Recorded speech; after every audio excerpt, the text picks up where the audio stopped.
This talk will cover kind of what I now calling Abhidharma culture in modern Myanmar, meaning that as you will see, Abhidharma is a very unique features of Buddhism in Myanmar, and the way that not just monastic members but also lay people study and also practice and bring the practice into their daily life is very important and very much related with Abhidharma. And then I will explain what the Patthana is, and then the Patthana in daily practices in Myanmar. And then I want specifically focusing on Mula Patan Siado, Venerable Unarada method of the study of the Patthana. So this method is quite unique and quite interesting for scholar like me, for the students of Abhidharma like me, but also those who are interested in studying the Patthana itself. So I will be covering these 4 main points in this talk. So let's look at Abhidharma culture in modern Myanmar. Why do I use the term Abhidharma culture? Because if we look at the modern history of Myanmar, for example, or modern history of Buddhism in Myanmar, at least since late 19th century, what we see is that Abhidharma actually permeates the Burmese society, meaning that it's everywhere.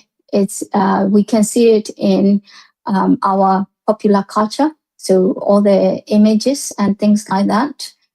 Not only that, people in Myanmar also recite the Patthana, for example, and also Abhidharma becomes the foundation for some of the meditation practices in Myanmar as well. So you can see here how it across different a range of practices, we see Abhidharma playing a key role in Myanmar. And the Patthana, the use of Patthana in daily practices is a good example, which I will explain a little bit more in detail later. Why Abhidharma is important? Based on not just my own research, but also research done by other scholars who work on Myanmar, we have shown that Abhidharma play a key role because for the Burmese Buddhists, the idea that Abhidharma as a great defense for the Buddha Sasana is play a key role. Why? Because according to various texts, we know that when the Buddha Sasana declined and the disappearance of Buddhism, it will start with the disappearance of the Patthana. So the text that I study and the text that we're going to look at in detail in this talk. So this belief actually is quite strong, at least since late 19th century in Myanmar, and that's why it's Abhidharma has become a very a key role or a key text that Buddhists in Myanmar feel that we have to study in order to defend the Buddha Sasana, in order to prevent the Buddha Sasana from declining.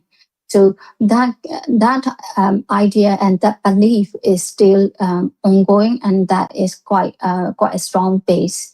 And that's why we see quite a lot of Abhidharma studies, Abhidharma related practices in Myanmar.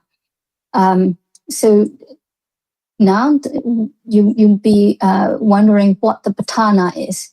So within that context, because the Patthana is one of the first or the first text to disappear if the Buddha Sasana were to decline and disappear.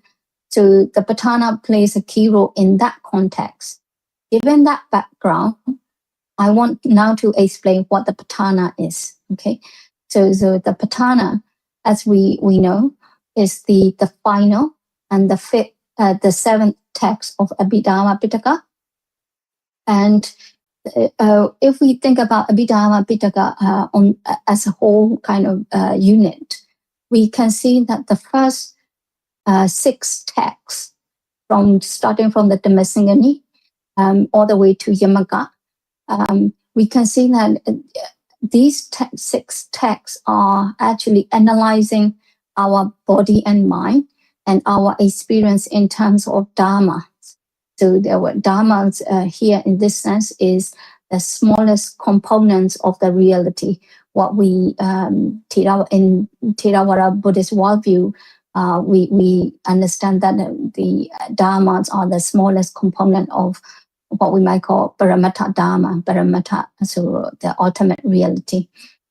And so the first 6 texts of the Abhidhamma Pitaka is doing analysis.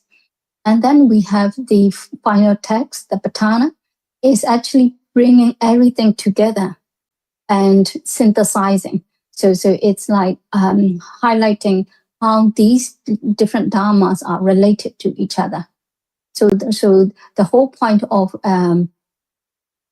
Patthana is synthesizing and highlighting the conditional relations between these dharmas. And the way that the Patthana does is highlight these conditional relations is through what we call 24 paccaya or 24 conditions. We can think of these 24 conditions or 24 paccaya as conditioning forces. So sati, the force that how these dharmas are related to each other.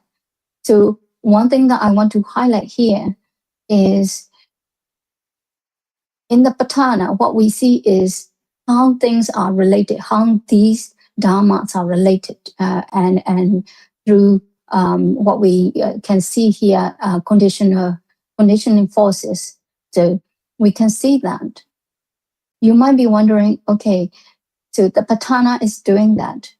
In Paticcasamuppada, in dependent origination, we also see how cause and effect. Paticcasamuppada is actually explaining the causation again. But what is the difference between Paticcasamuppada and the Patthana?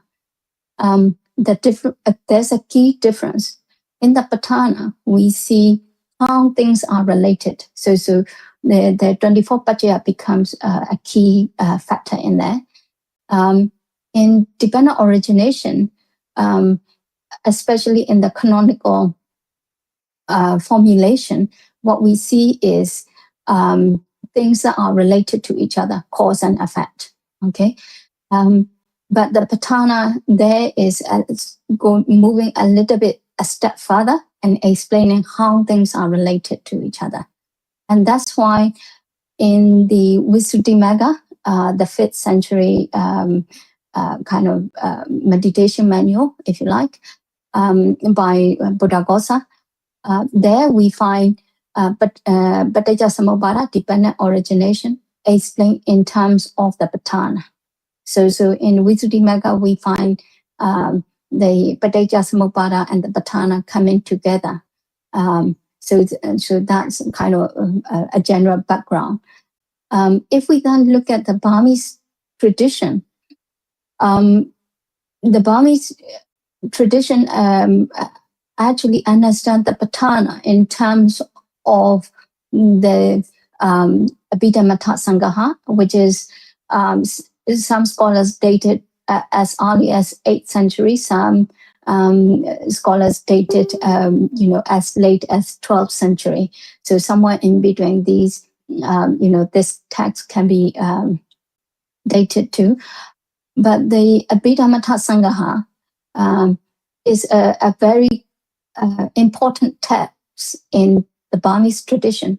And the Burmese tradition, or Seattle's and various authors in Myanmar, they use it in order to understand the Patana. So how do they do that? Like I said, the dharmas are related. The Patana is about how dharmas are related through 24 conditions.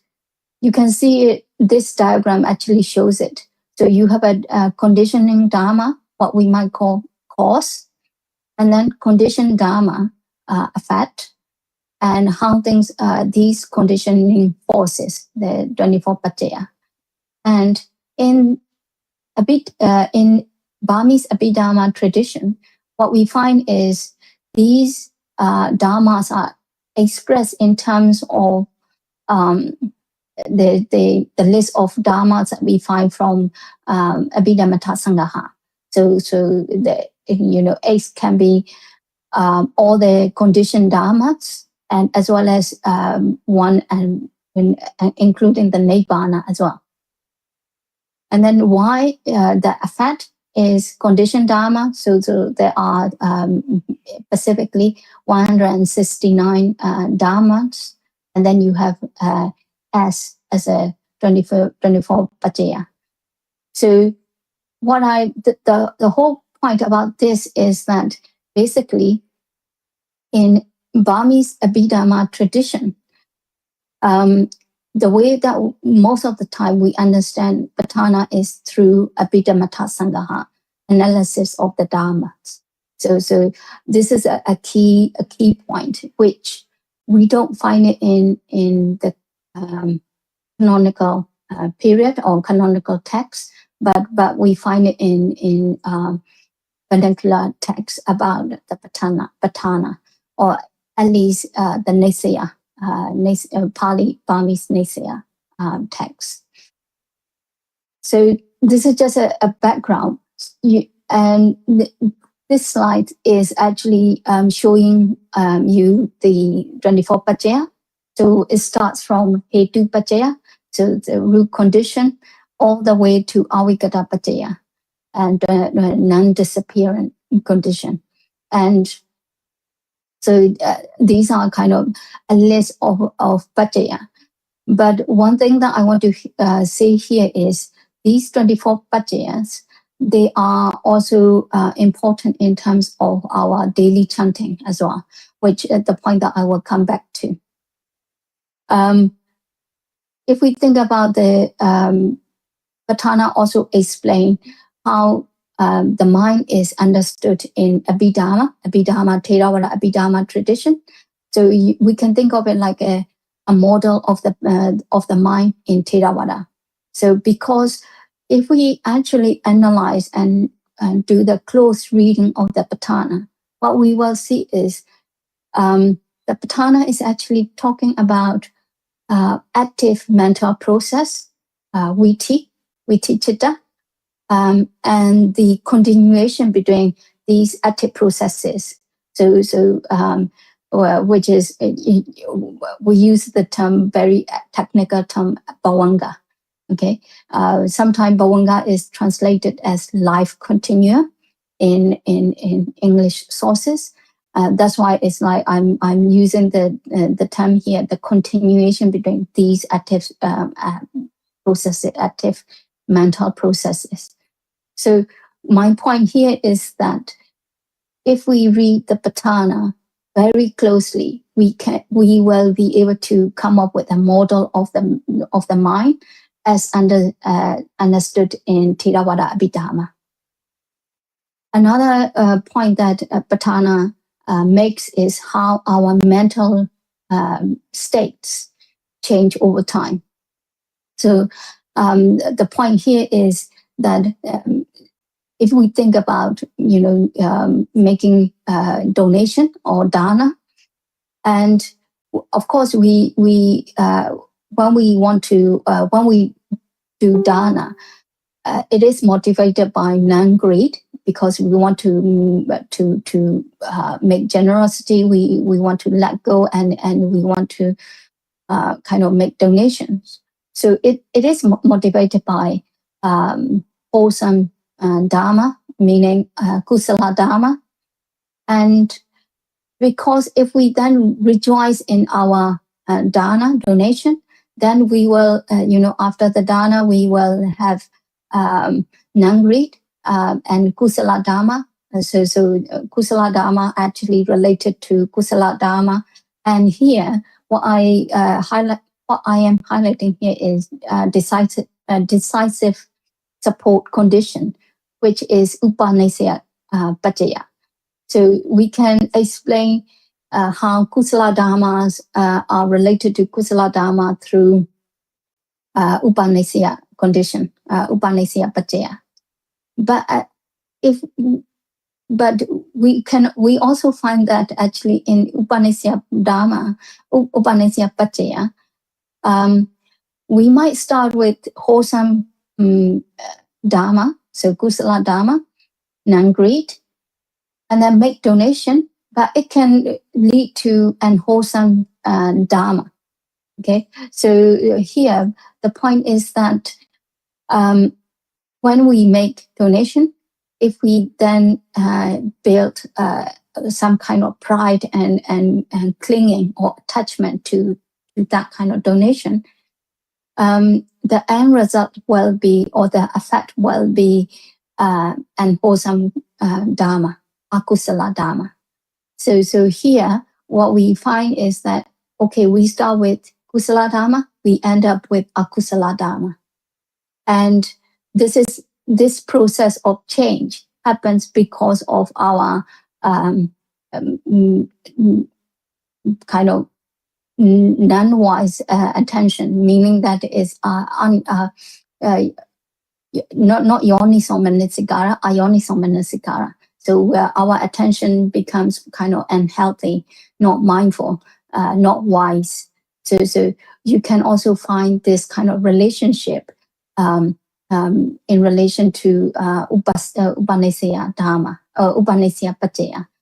So the Patthana is also talking about that, how our mental state change over time.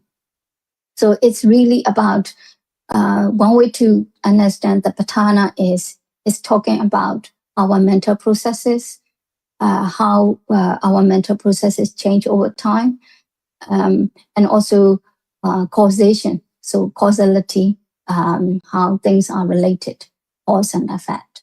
So these are the kind of, this is a way to understand the Patthana. And the whole Patthana text is about that. In Burmese edition of the Patthana, there are 5 books, but in the Thai edition, there are 6. But if we look at the whole Patthana on the whole, as a holistic text, then the Patthana is doing what I just mentioned here. Okay.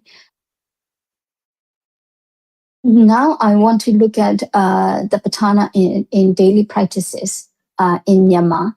And so like I mentioned,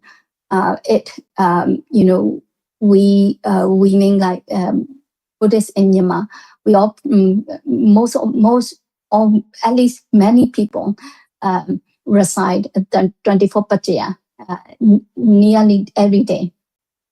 And some do it, 5 times a day, 9 times a day, and so forth. So there are certain practices that people do. Some people recite the Patthana longer session. Some even the whole 5 volumes of the Patthana. So personally, I've done the whole 5 volume twice recitation.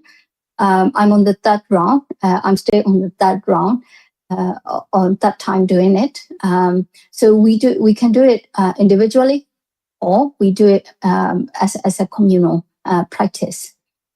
Sometimes we might use rosary beads. Sometimes we don't. So there's specific ways of doing the chanting and recitation of the Patthana. Another important aspect is the study of the Patthana. Okay, so like I mentioned, classes at lay Abhidharma Association. The Patana is part of their syllabus.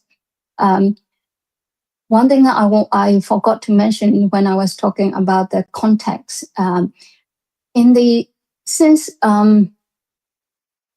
late 19th century or at least early 20th century in Myanmar, what we find is that lay Abhidharma Association, there are so many, various lay Abhidharma Association being created around since that time. And that means that lay people like me, we also study Abhidharma quite to a high degree. It's like some people kind of try to study the Abhidharma, the whole Abhidharma Pitaka on the whole. Some people are interested just in the Patana, like me. so I work on the Patana quite a lot. So the study of Abhidharma is very popular among lay people in Myanmar. And also since COVID period, people are now having classes online or on Zoom.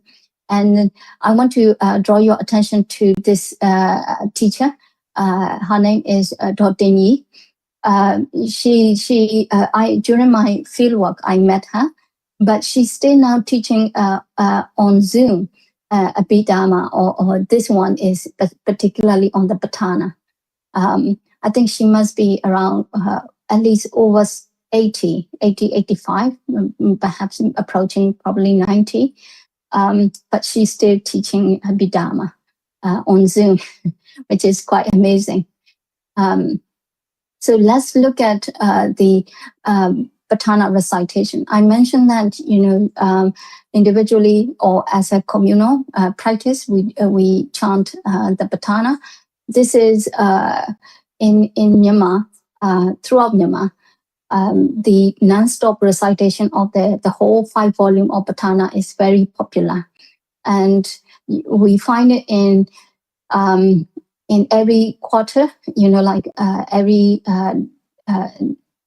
Dhamma hall in towns and among various areas, but also at nunneries, monasteries as well.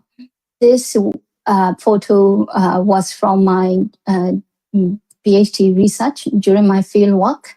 I was at this nunnery, and they were doing non-stop recitation of the Patana. I think it was for 7 days. Sometimes they do it for 5 days, or sometimes they do it 3 days. So it depends. And you can see here the kind of the nuns, they take turns. Okay, so I mean, whether it's the nuns or the monks or lay people as well, they when we do this kind of non-stop recitation, where we take turns, and for example, throughout the night as well, there will be nuns taking over I think it's every 15 minutes or 20 minutes. I have seen that if the monks were reciting, one monk would go for about half an hour or 1 hour, and then another monk will take over. That kind of continuation happening. And then the water bottle here is representing the 24 Pachaya. So it's part of the whole, in Theravada studies, we call it kind of material culture. We can see that there are specific components that which is part of the whole ceremony and the whole recitation process. But also, I mentioned that Abhidharma study is very popular among lay people, but particularly this This is Abhidharma Propagation Association in Yangon, and they had 45th Abhidharma exam. It was during my fieldwork, so 2012. It was in Yangon, and what they do is for 9 days, they hold these oral exam as well as written exams. And for my as part of my fieldwork, as part of my Patana study, what I did was I memorized 55 pages of the Patana, and then I sat an oral exams. During that oral examination, what I had to do was recite 10 pages of Pali in 15 minutes, and we just have to do it. So you can see the photo here. It's me and then the examiner looking at the text, and then so it's a part of that process. I think I had to do it at least 2 days because they assign you to a certain time for oral examination, and then you have to go there, and then you have to do the recitation from memory. Okay, so it's all part of Patana studies in Myanmar, and it's quite an event. And also the written component, I did not do that, but I did the oral examination part. Now I want to move on to Mulapatan Seattle's methods.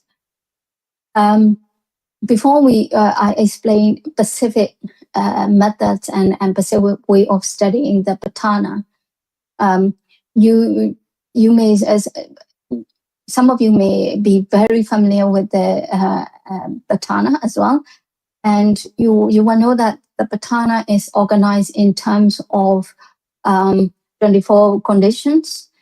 The Burmese way of studying the Patana is a little bit it has become quite complex. That will be a way to explain it.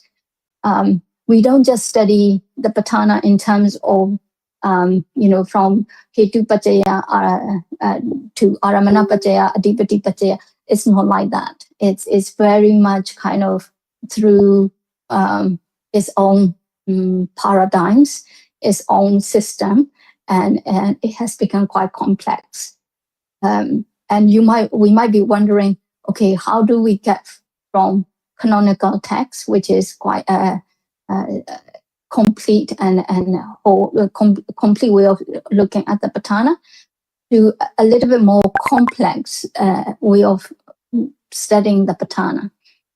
The reason we ended up all the processes that led to a very unique and quite a complex way of studying the Patana in Burmese tradition is through the study of commentaries, so Atthakatha, sub-commentaries, Tika, Mula Tika, Anu Tika, everything.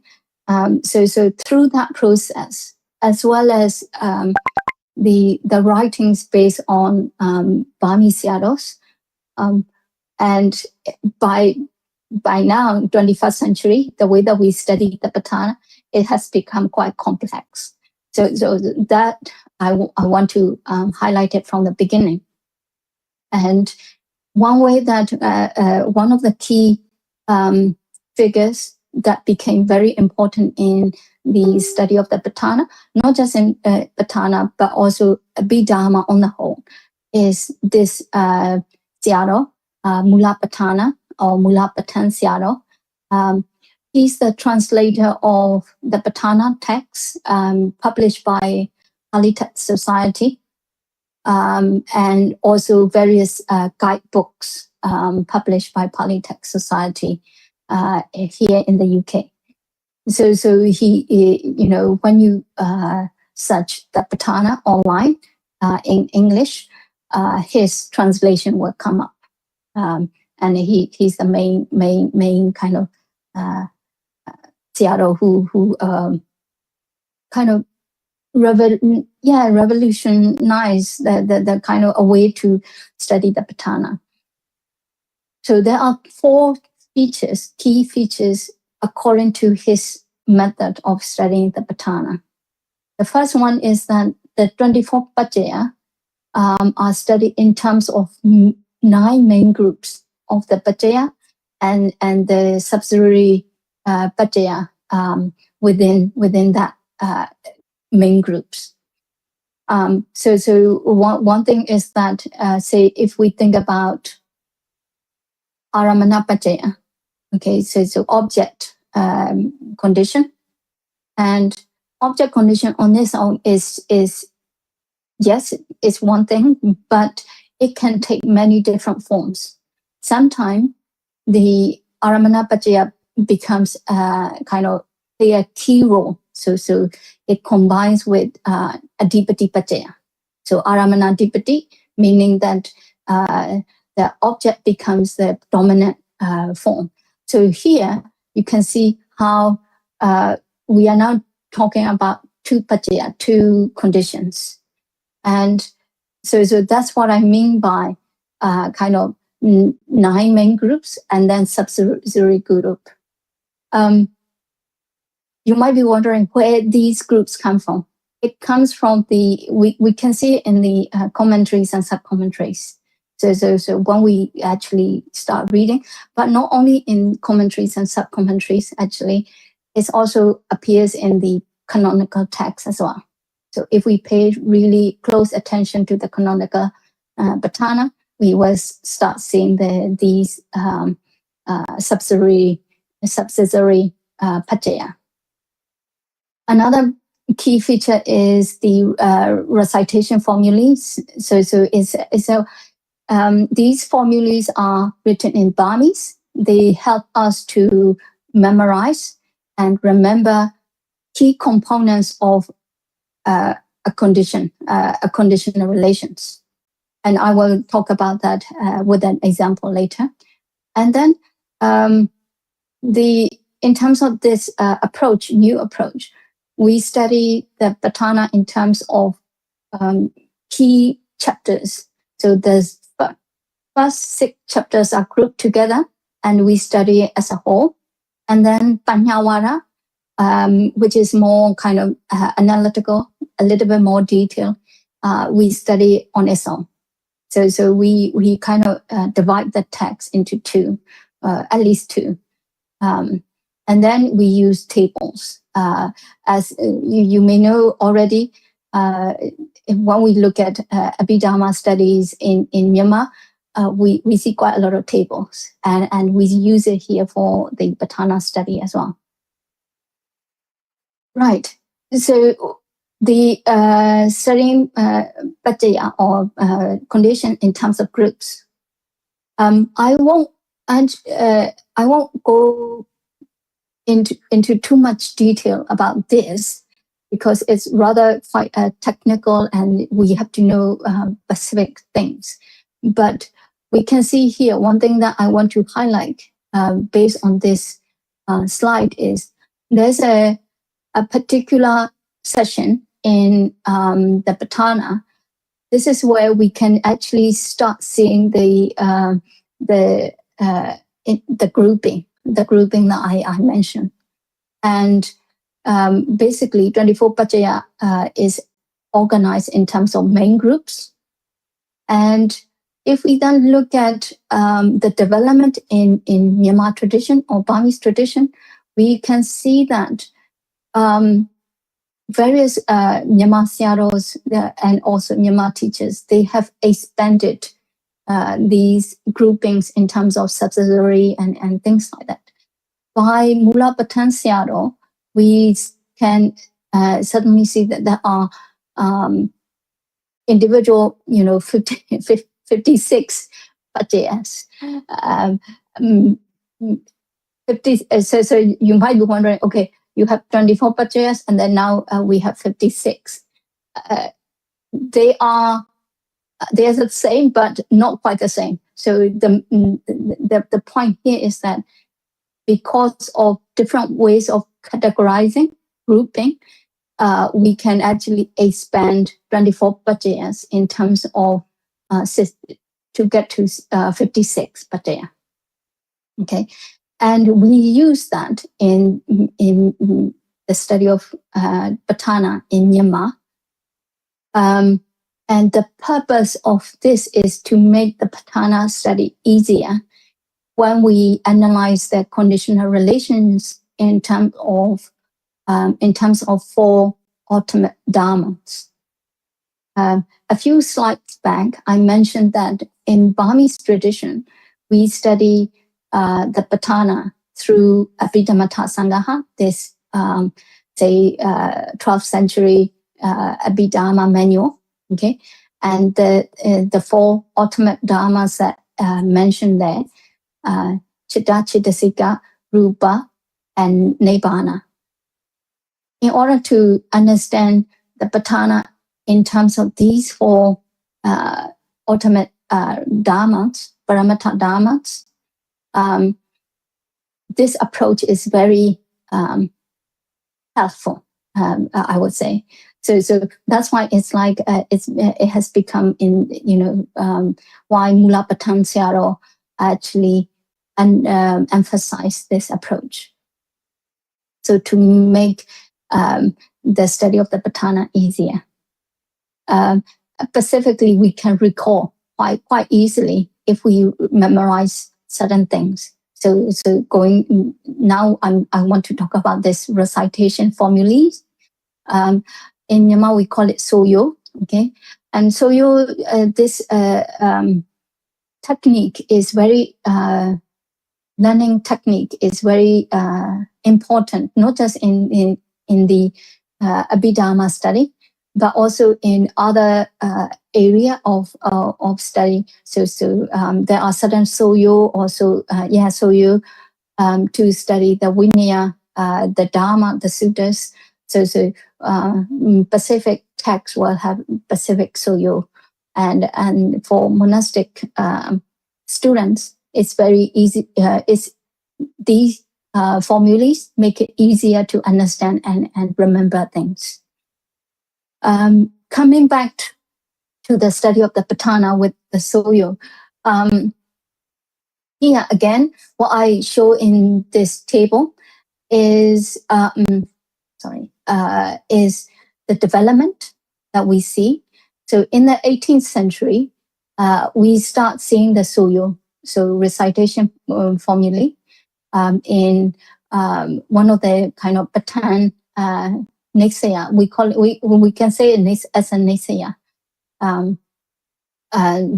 written by Nanda Meda, Sayadaw Nanda Meda. And then, but in the 20th century, we then start seeing kind of Mulapatthana Sayadaw focusing on single enumeration. So it's a much shorter soyo or formulae. And why is it important? So here, the main purpose of this feature is to remember key points that are related to a condition. The above example is about root condition, hetu pachaya. The student should then be able to use it and expand on it for further study. So I want to highlight here a single enumeration.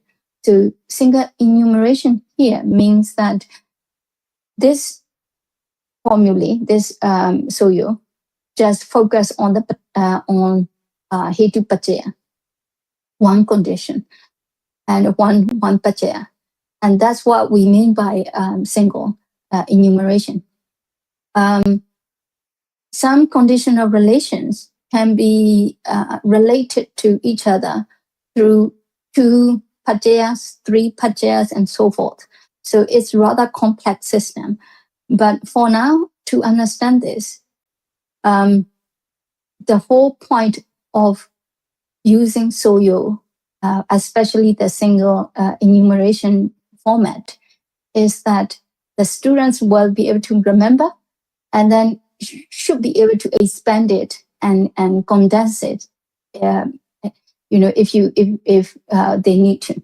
Okay, so this expansion is also important. How can you make it larger, as it were, and then condensing it down, make it smaller, make it more concrete. So you people who are, or students who are expert in these kind of things, they should be able to do that. And Soyo is to help you to do that. Another point which I should also have mentioned is that Patana, if we look at as a whole, in terms of the in terms of its structure, it's very complex. And this diagram is actually showing you different chapters and different sections within that. Basically, you can expand the whole thing out to quite a large extent. I won't go into that because it's rather complicated, and I need more time to include these kind of things. But going back to the study of the Patana, why do we study like I mentioned, the first 6 chapters are studied together. So you might be wondering, what are the 6? So the 6 chapters are Patija Vara, Sahajata Vara, Pachaya Vara, Nisaya Vara, Sansata Vara, Sampyota Vara. These 6 chapters are grouped together, and then we study these together. And then we have Panyawala. We studied that on its own. Why? Because the first 6 chapters, if we look at the Pali itself, the syntax is the same, except that we see, in the Pateja Vara, we see Pateja as a key term used there to explain the conditional relations. Sahajata, we find Sahajata as a key term. So in terms of Pali syntax, it's the same. And also in terms of the nature of what they are talking about, is the same. That's why we study the first 6 chapters together. And then Panyawara is a little bit more, in terms of Pali syntax, is a little bit more complex, and the nature of things that it's explained is a bit more complex. But the point here is that it makes the study of the Patana much simpler way to study. So the final point here is the use of tables. So you can see here one is Burmese version, and then we have a English version, both by Siaro Mulapatan Siaro Unarada. And the use of the Patana is a pedagogical tool, so it's a teaching tool. They aid memorization. Table also help us to see an overall picture of all the conditional relations. So using the tables, we can actually see key components, what they are and how they are related. So it's a very useful tool. Very recently, I met a scholar from US who works on Cambodia and Northern Island traditions, and he used the term. He calls it palace. So it's like a tables, like a palace that you have categorized these different things, and it's quite grand. Actually, it's quite complex. You can see it here, this table, okay? And this is actually from Panyawara, so the final text here, or chapter, this chapter, Panyawara, and then you can see how complex texts are represented in tables. But it actually very helpful in terms of memorization. When I was memorizing for the oral exams, I drew my own tables, and then I use it to memorize the text. Right. So we looked at the modern ways of modern meaning, like 20th century, 21st century ways of studying the Patana in Myanmar. But I want to highlight here how we got there, basically. So if we start from the bottom, we can see that this is kind of canonical Patana. I'm using the dating from my teacher, as well as my PhD examiner, Lance cousin. He dated Patana to 200 BCE to 200 CE. So it's a quite early text. And then what we find is the Buddha Gossa's Patan Atthagata, and then Mulatika, Anutika at various stages. And then this is a key text which I kept going back to. I keep going back to Abhitamata Sangaha. So here what we find is the summary of 24 Pachaya. And then looking specifically in the Burmese tradition, from the second half of the 18th century, we see quite a lot of Patana Nisaya. And then, so they have different features, okay? So content structure, but it doesn't explain semantic meaning. So which I think at least in northern Thailand tradition, Nisaya, they slightly different from Nisaya that we find in the northern Thailand tradition.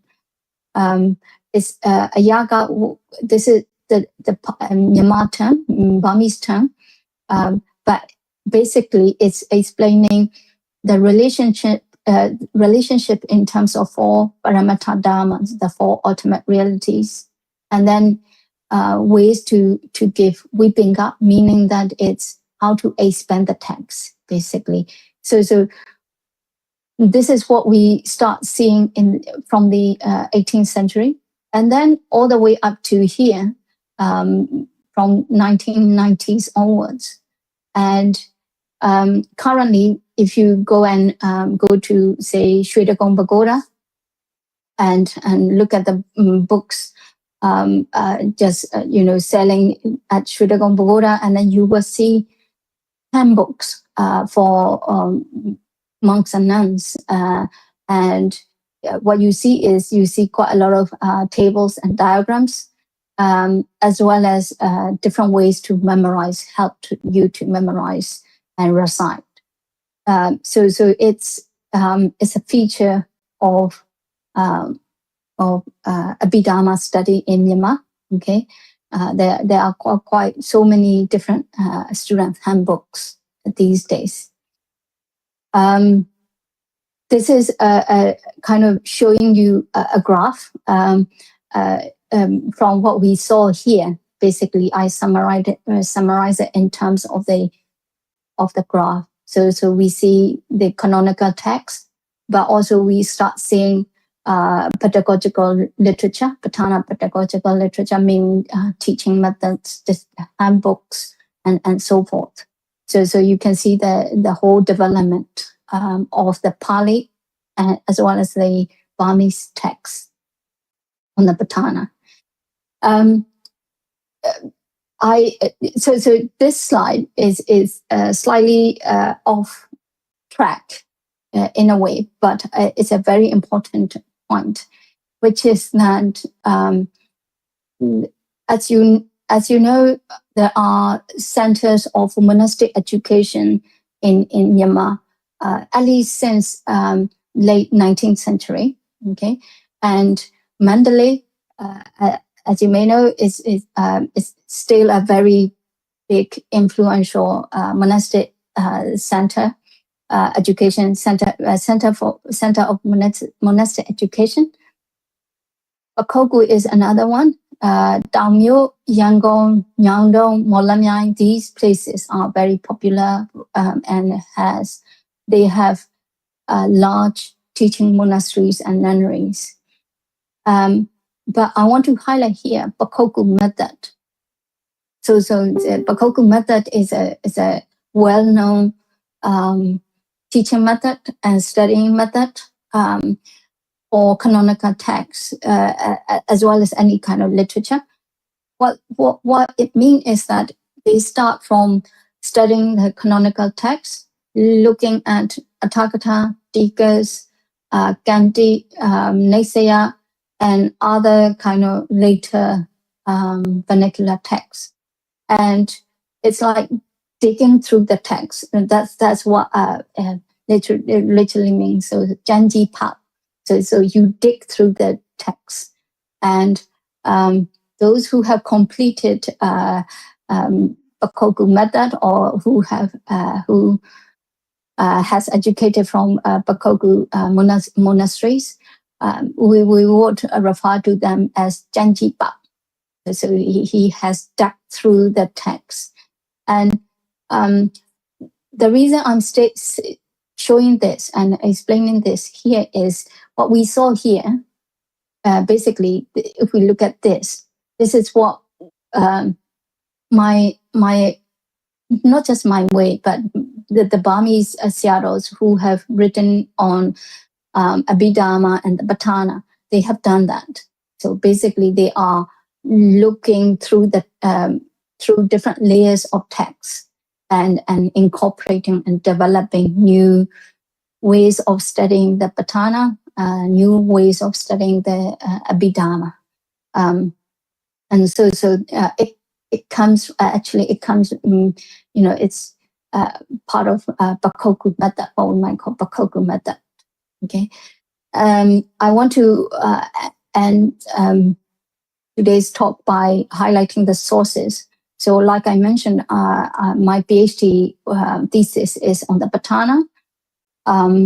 And recently I published 2 more articles. One is looking at the development of the study of the Patana in Myanmar from the 18th century. So here I explain what I kind of touched briefly on this talk. Another one is calculating the total number of questions in the Patana. This piece is actually looking at how many questions can we formulate from the Patana. Patana is like it's following one of the standard kind of way of you have a question session and then you have answer session. Okay, so question and answer. And this particular piece is actually looking at that. It's looking at how many numbers of questions can you formulate. And according to the Mulatika, the Tika, Mulatika of the Patana, we can formulate at least 38 billion questions. I mean, so it's a huge number. So I will end. I will stop here. I think we have some time for Q&A. Okay, thank you very much, Dr. Pyi, for the very interesting and in detail talk. So today maybe we can give the opportunity for the audience to ask certain questions. Any questions from the audience to Dr. P ใครมีคำถามไหม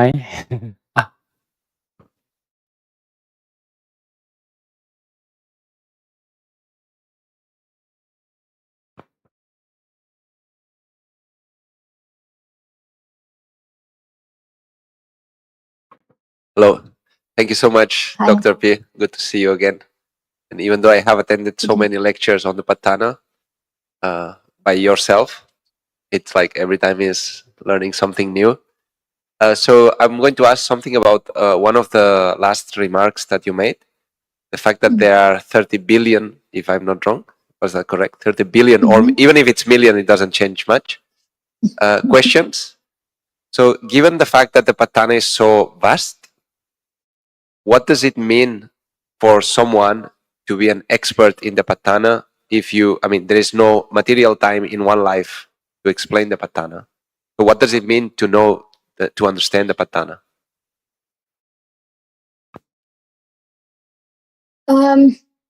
So personally, to know, so for me, yes, the Patana is vast and it's very complex. But one of the key features in the Patana, which is quite neat, not just in Patana, I think it is applicable to Abhidhamma on the whole, Abhidhamma Pitaka on the whole, other texts in the Abhidhamma Pitaka, is that it has certain paradigms or certain ways of categorizing different things, different methods and things like that. So for me, in order to understand, if you can actually understand the structure, that's why I started kind of trying to understand what is the structure of the Patana. I think that is one of the key things. We may not have, in this lifetime, I may not have the whole, I may not be able to cover every session of the Patana, and I may not able to unravel the Piyala in the Patana, okay, the abbreviation in the Patana. That doesn't mean that we cannot understand the Patana. I think we can understand it by looking at the structure and what it's trying to say. It's just that individual components will get changed and individual things will be left out and all these different things happening there. But on the whole, if we can actually hold the structure of the Patana in one's mind, we will be able to understand the Patana. And your question is, what does it mean? It means that for me, I can see that it's the dependent. I can see that the Theravada understanding of causation or causality is very complex. Basically, it's very complex. It may not be like what we find in Mahayana texts. It may not be like in Mahayana sutras and things like that. Not that kind of complexity or not that kind of philosophy, because we don't normally talk about ontology and metaphysics, not in that sense, when it comes to Theravada. But what we can understand is that how different things work for Theravada understanding of causation and causality. And if we can actually understand that, we are able to apply, whether in daily life or in our study, in our academic practices. Another key component for me quite interesting is if we understand the Patana in that way, how different combination or permutation, whichever terms that we want to use, how different pachayas are rotated. Actually, we can apply that to our study of the Vinaya as well. Because in the Vinaya, we also find a lot of rotation of these specific formulas, which is one aspect that I want to study a bit more in detail, because I find these kind of rotation and different combinations of different components of the text is very interesting for me. And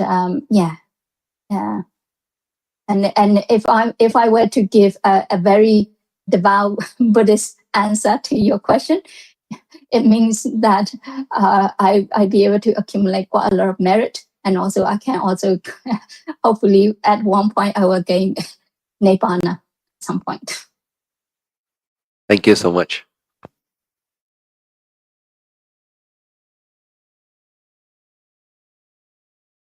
Hello. May I get the Hello. permission from Sangha? So thank you for your lecture. Since your research area is P A N, you are much familiar and you have that expertise in P A N. But for the beginners, in P A N, we learned that there are 24 pachayas. We call the Chatuvisati pachayas, and there are the same number, 24 patanas, Chatuvisati patanas. So basically the 24 pachayas, we cannot minimize or we cannot maximize them, because studying purpose, we just combine them, like Aramanadipati,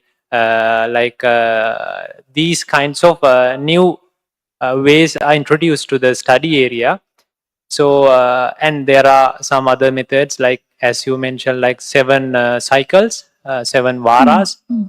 Yes. And like Panhavara, and also the Matikas also, they are the group of 3 triads and group of 2 the dyads. So call these different ways to study and memorize these things and to explain these things. Can you briefly make any like a brief introduction for these differences about these 24 pachayas, 24 patanas, and how they are interrelated in a way to construct these cycles, the varas, to get a brief understanding for a beginner about the patana. Okay.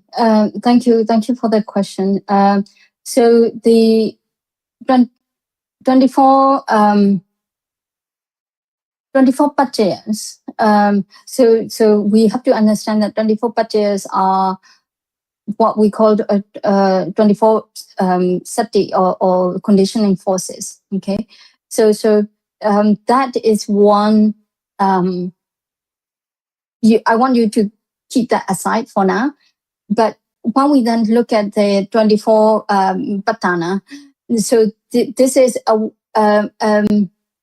if I remember correctly, it's in the commentaries ways of again classifying the patana in terms of different session.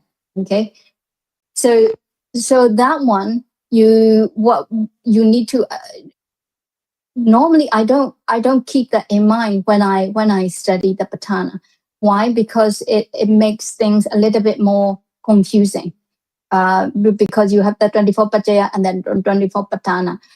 24 patana is like trying to understand the patana structure in terms of 24 session, basically, and it's helpful in some sense, but it's just one way of looking at it. The way I would explain to a beginner is that, okay, you have the 24 pachayas, 24 conditions. Those 24 conditions actually can be applied. What I want to show you is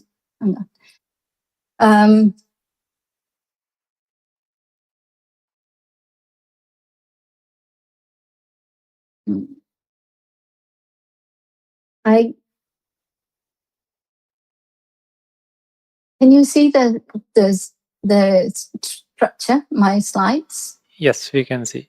Yes. Okay. So here, 24 budgets, they appear in every aspect of these different sessions. Okay. So 24 budgets, it appears, it is listed in Pachayo Desa, Pachayanay Desa, and then we have again appears in the Pochawara and the answer questions and so forth. So it appears in everything. And the way to understand it is that currently what we see when we look at the text, okay, we see the list, a brief explanation, and then we see the Pochawara. And then what we start seeing is the Patejawada. So when we look through the text, okay, so Patejawada, when we see it, is we have to understand that it's from the answer question, okay. So and then the next one that we see is Sahajatawara, and then Pachaya, and then so forth, and then all the way to Panyawara. This level is important because that's what we see in volume 1 of either Burmese edition or the Thai edition. Okay, and then what the dharmas are? What dharmas are we talking about? We are talking about Tika Patana. Okay, so we are now talking about Tika, so the triplet dharmas group in terms of 3 things: Kusala Dharma, Akusala Dharma, and Vyagada Dharma. So that's what we see first things.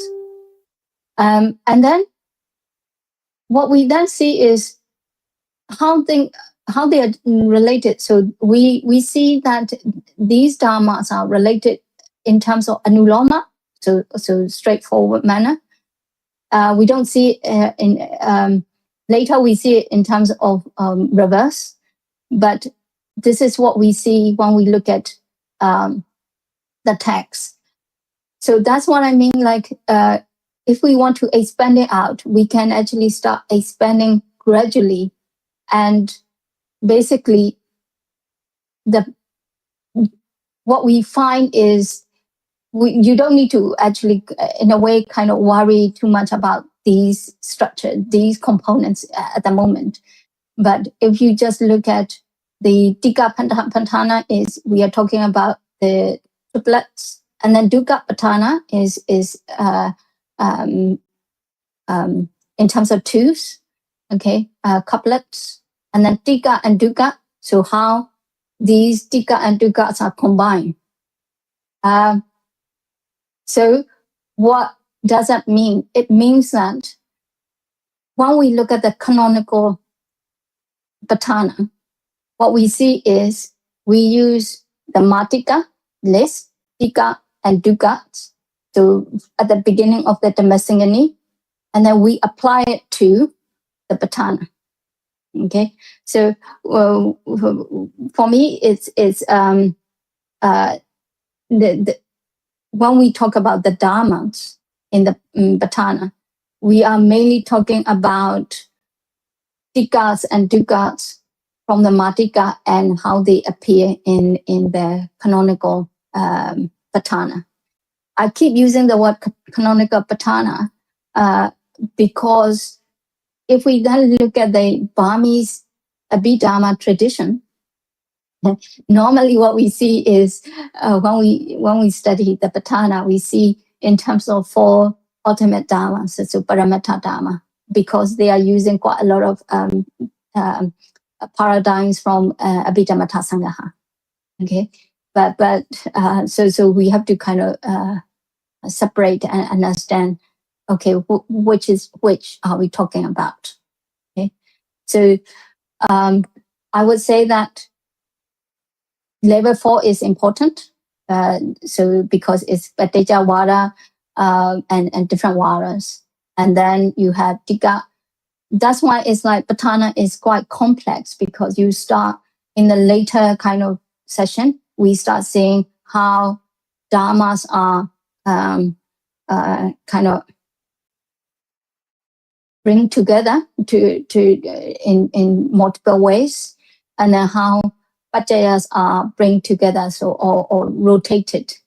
So we start seeing the rotation of the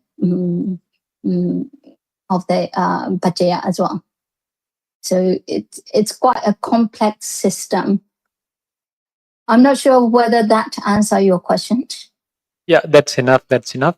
So you are advised to start the Patthana studies for a beginner would be the starting from the Panhavara, the first triplet, Kusalattika. Yes. So start with the Kusalattika. That is very important because you will find that Kusalattika or Kusalapatthana session of the Kusalattika session of the Patthana is the most comprehensive one. If we start moving to Vedana, so the second group, then what we see is a lot of abbreviation. We see a lot of piyalats coming in together there. So that's why it's important to start with Kusalattika. Okay, thank you.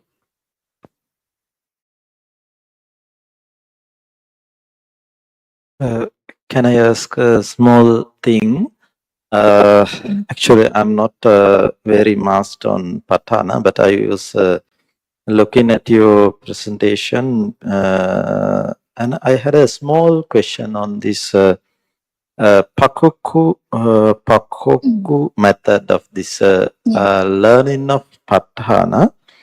So actually, I'm not aware about this, so I wanted to clarify this one. When we are looking at the Pali, the evolution of the Pali literature and how these have been developed in the history, so we are looking at this after the Buddhaghosa Mahathera's Atthakatha. So then the second phase we see the Gantipada, and thereafter we see the Tika, and thereafter we go for the Nisaya and Sanna in Sinhala is Sanna and everything. So but you mentioned that this Pakuku method, so canonical text, then it moves to Atthakatha, and it moves to Tika, and then Ganti and Nisaya. So I wanted to clarify what is the difference between this the historical development of this Pali literature and this Pakuku method of studying Patthana. So the Pakuku, I want to kind of explain the first part, which is the study of the Patthana through different layers of text. My understanding is that yes, we have canonical, and then we have Atthakatha, Mulatika, and then Nutika, and then we then have various kind of Abhidharma manuals or Abhidharma later texts, and then at least in Myanmar, as far as I know, we start seeing Abhidharma Nisaya, okay, Nisaya, and then Nisaya in different forms, basically. Sometimes we see literal translation, so is word by word kind of Nisaya, but also particularly to in Abhidharma, especially Patthana, I think Yamaka, and then Dhatukatha. There we see a yaga, what we call a yaga, meaning that this is where we start saying explaining Abhidharma text in terms of 4 Paramattha Dharmas. So the Bani Sayadaws, they are using the Abhidharmata Sangaha categorization as a way to understand and expand the Abhidharma and these texts. particularly the text that I mentioned, Yamaka Patan, Bandadu Kata, and then there's another text. So that's what we then see. And then between that, as far as I know, the Patana, around that time, we start seeing Gandhi as well. So Gandhi is more, I'm not sure about other, in Sri Lanka and in in Thailand, as well as Laos traditions, or even Cambodian traditions. I'm not sure what it looks like, but in Burmese tradition, at least, we see Gandhi as a more like a very detailed, they're discussing specific points, and in terms of Q&A kind of format, and the texts that I have studied and I have looked at, they use Burmese as a main language. Of course, we find Pali terms and things like that, but in that Gandhi, we find these kind of explanation. So as far as I know, it's like in terms of dating, I'm not quite sure whether we can date Naysaya and Gandhi the same period, because I have not looked at that kind of history as it were, or the development. But based on what I know, Gandhi is a little bit later, although I might be wrong. I'm not quite sure. I have to look at the Pacific Seattles who have written Gandhi on the Patana and their dates. And then we start seeing the pedagogical later kind of manuals and texts. So going back to the other component about the Bakoku method,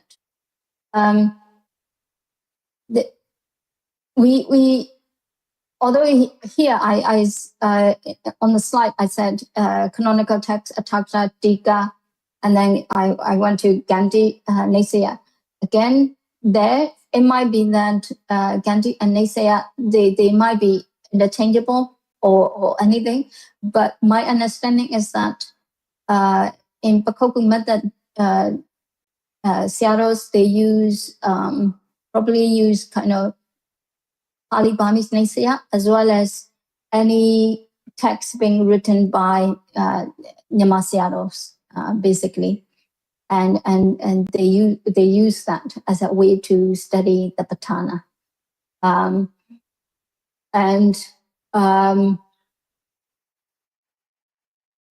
another point which I want to make here is that Bakoku method, it also applies to other study of Abhidhamma as well as the other texts, Vinaya, Suttas as well.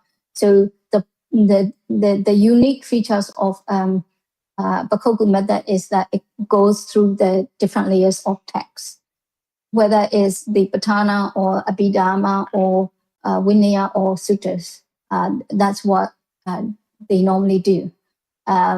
Which is slightly different from, say, Mandali method, which is more focusing on more like what we might call philological approach, meaning that it's like looking at a word and then trying to expand it, and then using any grammatical analysis and things like that. So it's more philological ways of understanding Buddhist texts. So currently, that's my understanding. If I get a chance to do more research on that, my mind might change because I might find new things. Yes. Yeah. Okay. I hope that answers your question. Yeah. Okay. So then I think that your word Gandhi may mislead sometimes. If it is not actually a Gandhi, it might mislead someone. So then because we saw some manuals on Abhidhamma and everything. So then the manuals, the way even in Geiger's chronological orders, he mentioned word like pakarana or something, but in case of Abhidhamma we have different pakarana. So then I wanted to suggest that you would look at further on this word ganti, because when we use the word ganti, it has a separate set of literature called ganti. That's why. So if you don't be hesitate what I said. So thank you. Can may I ask? So which period are we talking about? This Gandhi as a Actually, when we look at the Pali, so the Ganti is before the 10th century. So we look at that the Tika, the composition of the Tika started after the 10th century. So the common accept is that the Visuddhimagga Tika is the first Tika composition, and Abhidhamma Mula Tika, and even the Vajrabuddha Tika in case of in case of Vinaya. So this all the traditionally we accept that they are in the 10th century. So then all Ganti Pada we see in the Pali literature before the 10th century normally, because all these Tika and every Tika authors cite the Ganti literature. So then it's basically we can see that it's early phase of this. Right. Thank you for that information. I think it's well, I should have mentioned that Gandhi as in what we see in Burmese tradition, which is slightly different. Yes. Okay, so I think just time for ending the session. Thank you very much, Dr. P, for very nice talk. So we end this afternoon session. Okay, so we can.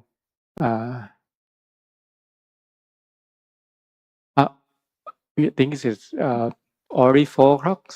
Maybe we leave it for. Okay. We can pay respect to the Buddha together to end the session.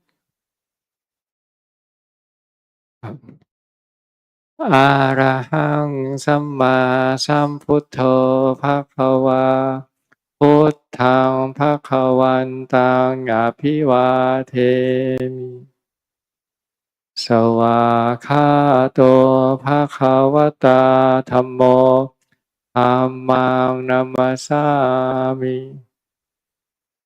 สุปฏิปันโนภควโตสาวกสังโฆสังฆังนามามิ